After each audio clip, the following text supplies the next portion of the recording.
Hi everyone, in this recording I'm going to be speaking about this upcoming full moon taking place in the sign of Gemini on the 18th or 19th of December depending on where you are on the planet.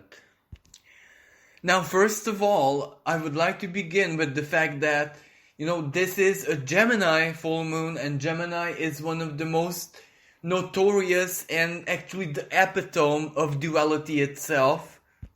And full moons have revelatory qualities to it, so they kind of shed a light on both sides of the spectrum.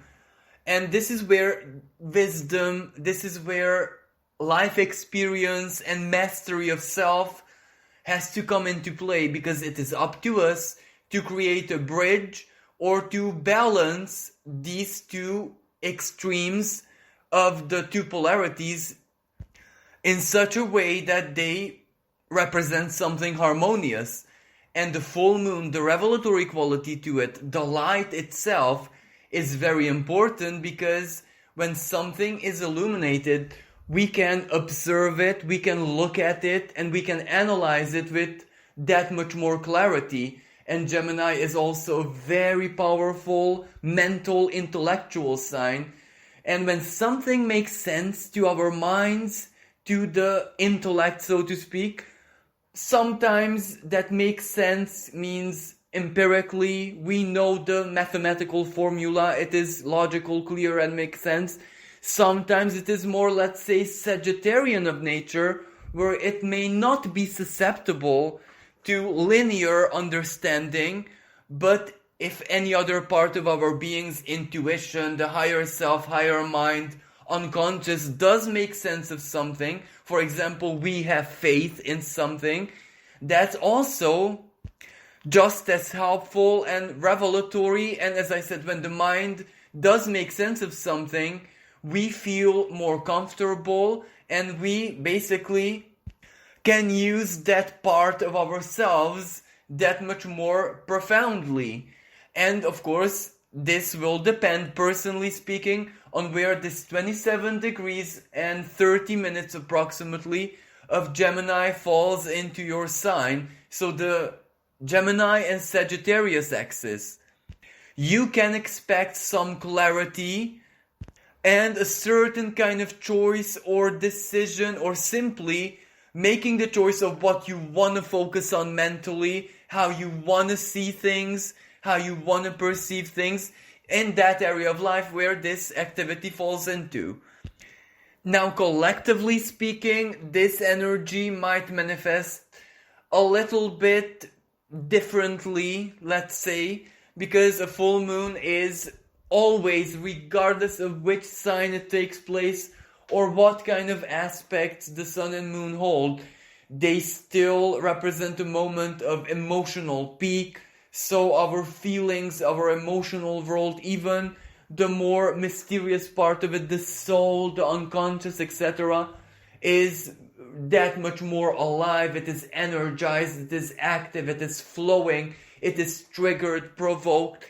Naturally, this can be in a positive way and a negative way, but whatever is happening in the world right now, we can imagine that collectively the moon representing the feelings, emotions of the people, the unity of the people, well, it cannot be that very positive, because, it squares Neptune. Yes, the square is not exact, so it's, just a faint influence, but that might be enough, because, Gemini is the media, communication channels, information, or our relations with the other, regardless of who that other is or what that other is. Then Neptune in Pisces, the third decan, and it just went direct not so long ago. That is the psychology of the collective, of the human collective in the now. And that kind of speaks for itself, because it's full of fear, it's full of what's true and what's not true, it's full of aggression, it's full of toxicity, it's very, very chaotic, unstable, to the point of actually insanity, collective insanity. So we can imagine that collectively this full moon is just gonna amplify this a lot. And it can also be a little bit aggressive because it does hold a supremely harmonious aspect with Jupiter from the sign of Aquarius. Yet what is Jupiter doing collectively in the sign of Aquarius? It's fighting for freedom. It is revealing information about justice, courts of justice, legislation, legal matters, the earthly expression of the truth, if that makes sense. So it rebels people, it triggers people, it determines people to fight against the rules and regulations and the norm Saturn in the sign of Aquarius. And also the third decan of Gemini is Aquarian, and that means rebellion. That means stirring up spirits. That means fighting for freedom of speech. Gemini, that is fighting for the truth. Jupiter in Aquarius, fighting for equality, freedom, equity, the greater sense of justice, where no one is left behind, everyone is taken into consideration, everyone is cared for. But, the specifics of their sign, first of all, freedom of speech, freedom of the flow of information, the free flow of information, not being censored. But at the same time, there's the other side of the story, freedom of speech, of course, but what do we do with people, groups, etc., who deceive and distort information on purpose? What do we do with cyber terrorists? What do we do with those people who create fake news? So it's not very simple, if you know what I mean. At the same time, Saturn and Uranus are 1 degree apart from perfecting their square. That will perfect itself on Christmas Day.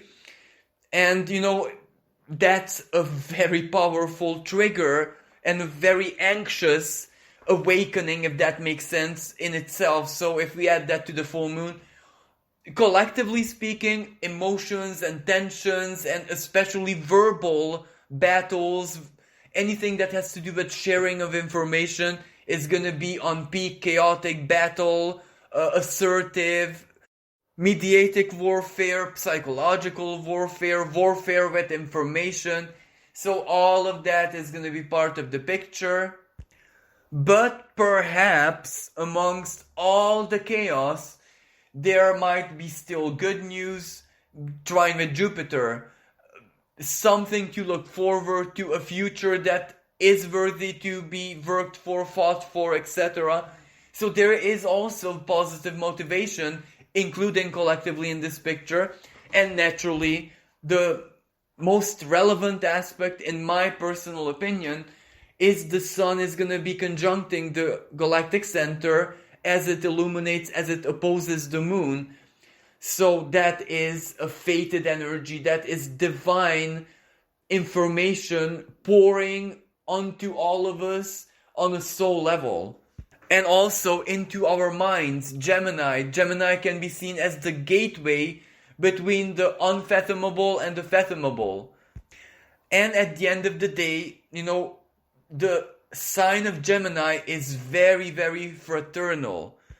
Twins have always a very special, magical and mysterious connection, synergy, symbiosis even between each other. So this amplifies the ideal of fraternity, of another human being equal to us, despite the fact that they're really not equal, because no one's equal. This is the duality of Gemini, and this dichotomy, this paradox, still being able to exist in a harmonious way. So we know for a fact that other people, name whoever you want, is really not equal to us, but we can still embody the principle that they're actually equal, because this is the kind of world and society and the morality that we want to live in.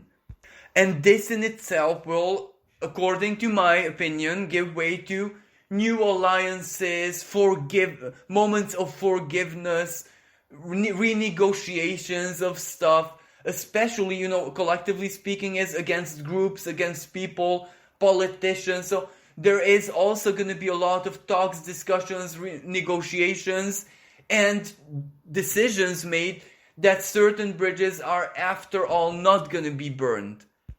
Also at the time of this full moon, Venus conjunct Pluto, so they're very tight together in the sky. Venus is going to stand still in the sky, come to a full stop, and then go retrograde the next day.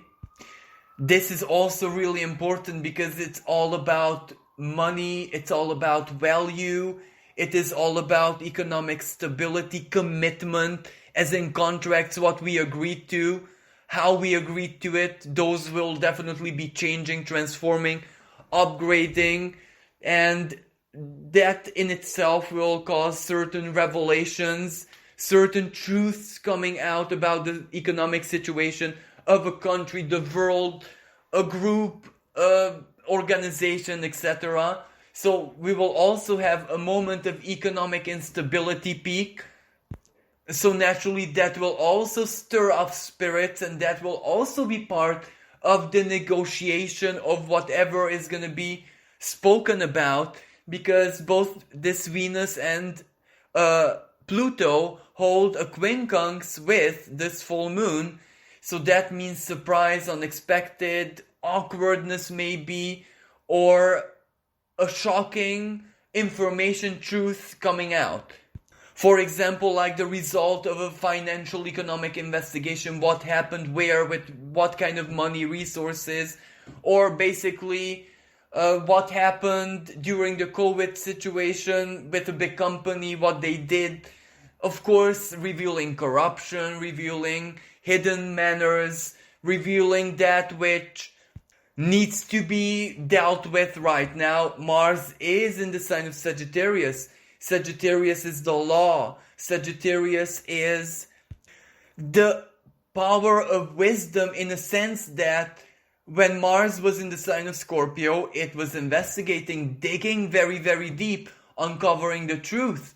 Now that the truth is one way or another crystallized, when Mars is in Sagittarius, it will use that truth, it will use what it uncovered, the results of its investigation, to change something, to liberate. Sagittarius is freedom, to liberate, to try and liberate something. So the theme of freedom, equality, fraternity, etc. is very, very much a part of this theme. Now let's take a look at what this full moon may represent for us individually, because that is also a totally different picture. This is where individually the trine that Jupiter holds with the moon and the sextile it holds with the sun, well, it is very optimistic. It is really a lucky, fortunate, or in any way, shape or form a positive energy. Jupiter is very, very optimistic, positive, the planet of blessings, the planet of benediction. In itself, Aquarius is people, Aquarius is interhuman connections, Aquarius is also our hopes and dreams, long-term future, Aquarius is also our uniqueness, our individuality, that which makes us be apart from everyone else. And Jupiter, very powerful right now in that sign, because it's almost at energetic degree, so it really wants to wrap something big up in our lives. Because let's not forget that Jupiter retrograded out from Pisces and went back on the path. So now it's returning and trying ultimately to move back into Pisces, but before it does, it has to wrap up big things regarding our future plans, or that which makes us individual and unique, try to force it out of us, for example, or for us to confront with a big truth in our lives, for us to resolve, let's say, our longer term legal matters, our social status, Aquarius, something about our studies, our intelligence. It can do so very many things in Aquarius personally, but it's wrapping something big up, because Jupiter won't be returning here anytime soon. It will come back in 12 years. So in that 12 years, we will be in this area of life left with whatever is Jupiter is doing right now. And chances are we might already suspect or somehow be aware of it, because this was the main theme from Jupiterian perspective, of course, of 2020, the very, very end, December 2020, and then all of 2021. So what is Jupiter doing in your personal life in Aquarius? Is it, let's say, dissolving? It is maybe purging out, healing your social life, if that makes sense? Is it eliminating certain people from your sphere of acquaintance, influence, your social circle, and then connecting you to those who resonate even more? Or, of course, which area of your life is this Jupiter in? The first house, is it something with your image, with your identity, with your instinctual self? That part of you which you're learning to master and discovering. Is it Jupiter, is Aquarius, in your second house? Something to do with your finances, economy, your value, self-worth, anything of that nature? Or third house, your mental sphere, learning, the mind, siblings, cousins, shorter distance travels, your projects of intellectual creativity, the way you speak, you communicate, maybe you're learning a foreign language, your interhuman connections. Or is it your fourth house, family or physical home, the place, community where you live? Are you planning to relocate, for example? Are you planning for a massive change or a breakthrough or an upgrade? Is it your fifth house, everything that you're passionate about, what you love? Romance, for example. Are you seeking for a new love, a new romance, or a new passion, a new hobby? Or are you enlivening your inner child? Or is it your sixth house, your physical health, the service you offer, your daily routines, your daily rituals? Is anything going on in that area of your life? Seventh house, partnerships, one-on-one contracts, alliances, associates, for example, or marriage. Is something going on in that area of your life? Eighth house, well, this is really complex. The scorpionic part of the sky. Is something going on with your unconscious? Are you purging out or healing a massive trauma? Are you going through a massive life change where you transform psychologically first of all? Or are you eliminating debts from your life, contracts, credit, loans from banks, mortgages? Is that your main activity right now? Are you cleaning up that part of your life? Or did you lose someone dear to you or something very important and you're processing the mourning, the loss, the unexpected transformation that went through in your life? Or are you healing your self-worth? Are you resurrecting yourself professionally so you can enter a much better future for yourself from a financial perspective, for example? Is it your ninth house, higher education, long distance travels, your connection with everything that's foreign, abroad, international? Is it your studies, your specialization, your faith, your religion, your philosophical path, for example? Is that where you have a lot of activity? Is it your 10th house, your career, your life path? What you want to do with your life, with yourself in this earthly incarnation? Is it the 10th house or is it the 11th house? Is it your friends? Is it your social circle? Is it your acquaintances? Is it your connection to other people? Is it your hopes and dreams? Or is it your 12th house? Your long-term past, connections, people you had in your life very long ago? Or is it something to do with an ex? Is it something to do with your family, your family's karma, your inheritance?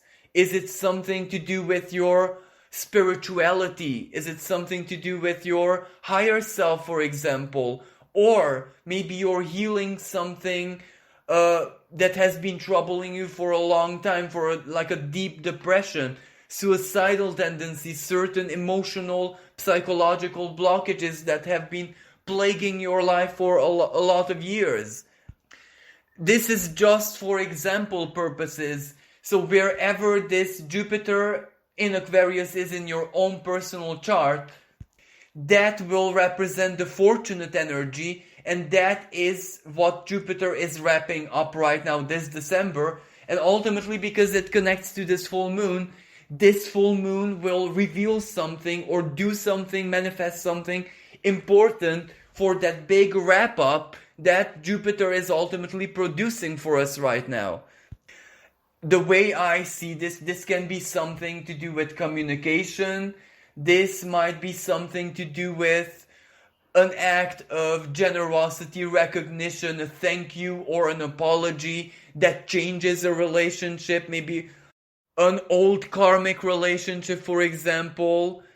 Jupiter is kind of surprising in the sign of Aquarius, and let's not forget that this full moon also takes place in the Aquarian decan of Gemini, so it's very, very Aquarian.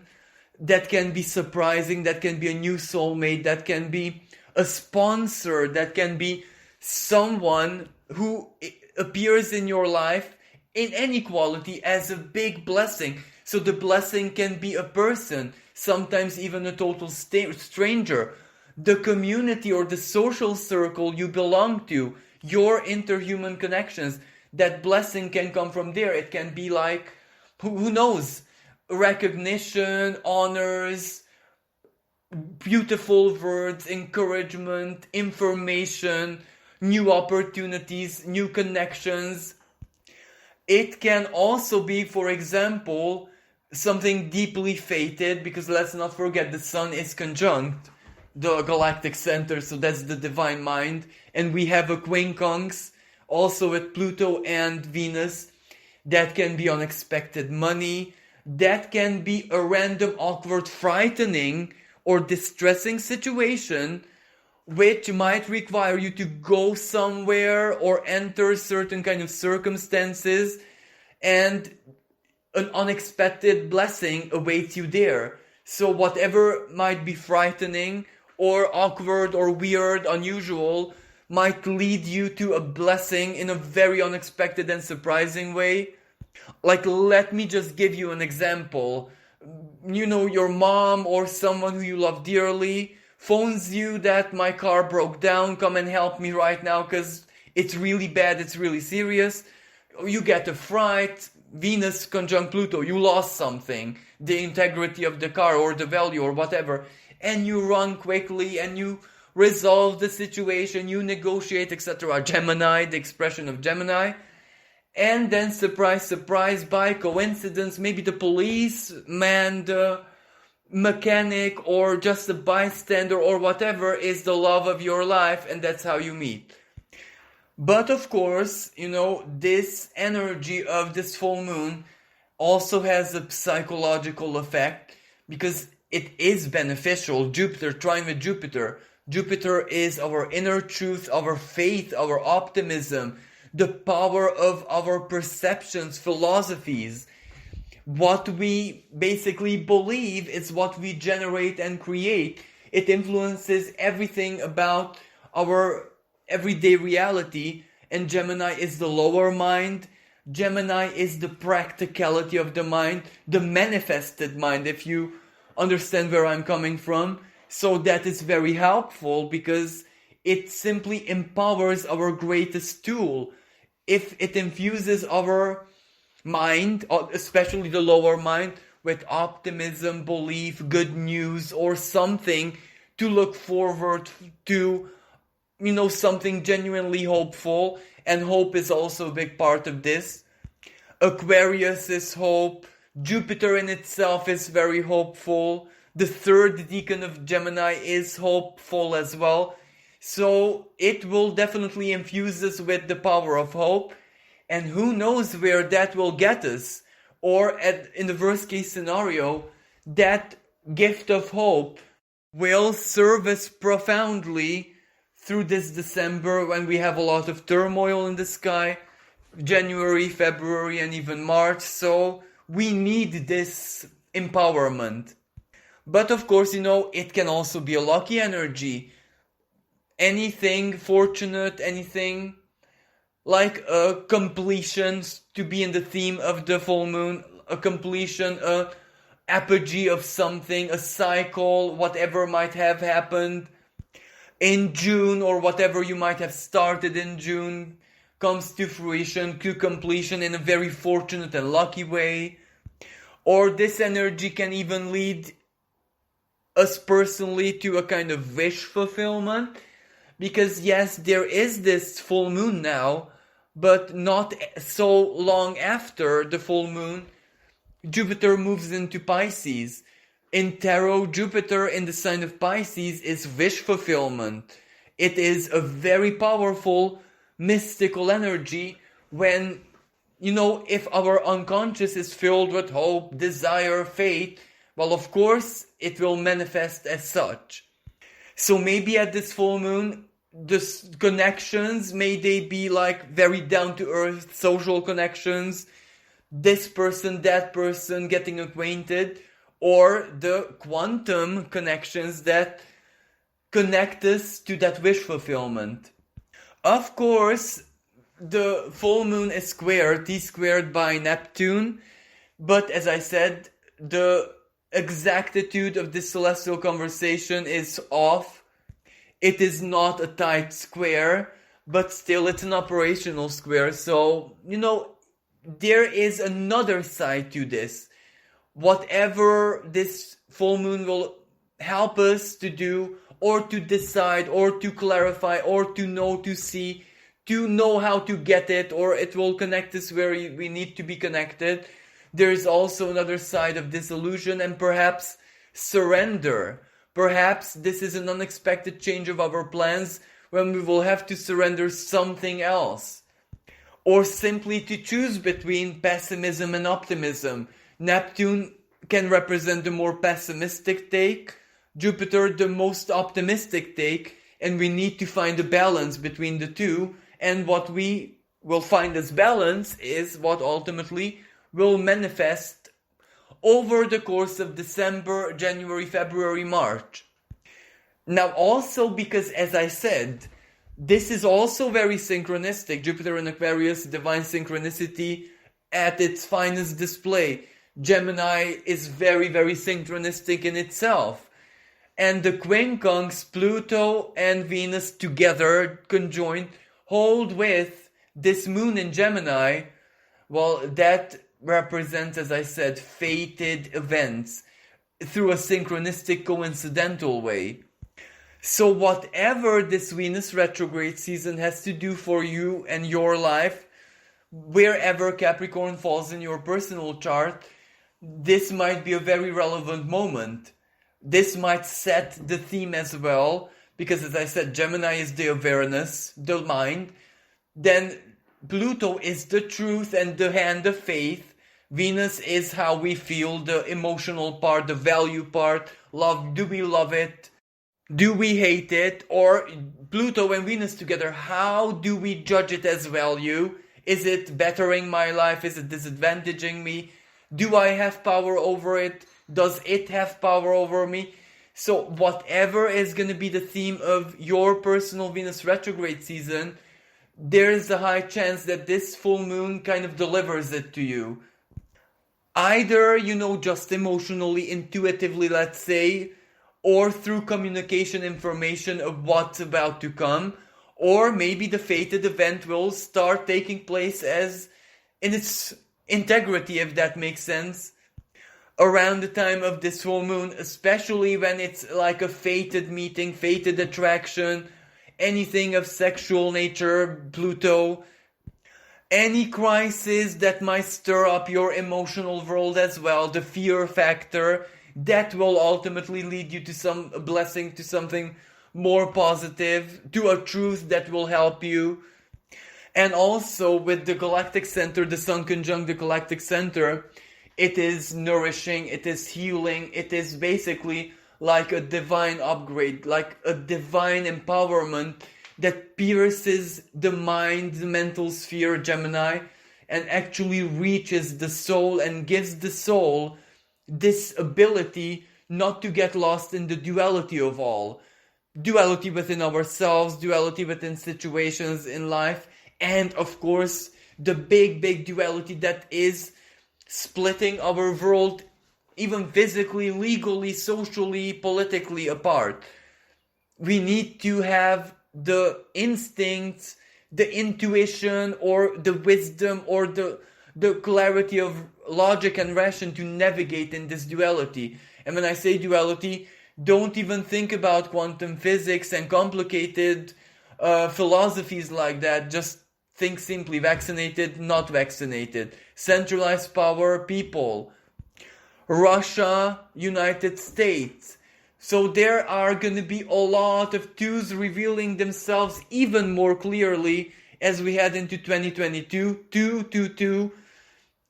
So the power of two is going to be very relevant. And that two sometimes is harmonious, like partnerships, soulmates, two functioning as a unit, harmony, symbiosis, synergies, everything where one and one is in harmony with each other. But there's the opposite of the polarities, where they are at war with each other. So, vaccinated, unvaccinated, conspiracy theorist, non-conspiracy theorist, awakened, not awakened. So all of these are also judgments. This is the negative part of duality. And naturally, of course, there is the quantic side of it, where reality is truly splitting into two. There's the divine expression of that as well, so the philosophies and all the higher stuff. But as I said, we don't even need to go there. We can see the duality playing out so clearly in basically everywhere we look in life. So this galactic center right now is giving us like a divine, how should I even say, like an upgrade or a divine download for us to be able to navigate in the duality that is upcoming. Almost like a frog. The frog can survive very well in water, underwater, also on dry land. It's an amphibian. So we have to learn how to navigate in water. Neptune and the conjunction of Neptune and Jupiter in 2022, that's water. That's even physically floods, drowning, seaquakes, stuff like that. But psychologically and spiritually, that's a lot of emotion. That's a lot of illusion and everything in great excess that we're already used to. And then there's dry land, Saturn in the sign of Aquarius. Down to earth, ration, logic, 3D. So we need every single skill to be amphibious right now. And I do believe that one way or another, that is what this full moon is somehow preparing us for. And also, I know that right now, being lost, not even knowing who we are, feeling defeated on all fronts in everything that we want to do, this is a big theme. Most of us are experiencing this in our own unique way. Some of us are really down and lost, others are tucked into their inner world safely, but with very little external contact, while others still are using their preferred tool of escapism to navigate out from these very confusing, troubling, stressful, frustrating Saturn-Uranus square times. So I do believe that this full moon is gonna help us exactly with that, to find mental strength, mental stability, and basically enough, how should I even express this, trust in our souls and in our intuition, so that the mind doesn't question it and doubt it, so we can survive these challenging times with dignity, so in a dignified way. So this concludes today's horoscope. Thank you so much for listening. Thank you for everyone's likes, shares, beautiful comments, and support. If you'd like to keep on supporting my channel, you can donate on the PayPal link in the description below. With this being said, thank you everyone for listening again, and I wish you a magical and really lucky Jupiterian type of full moon. May you either be connected to the love of your life, or may you be showered and blessed with praises, recognition, or the very, very best that the Jupiter can offer you. Thank you again. Until next time. Bye for now.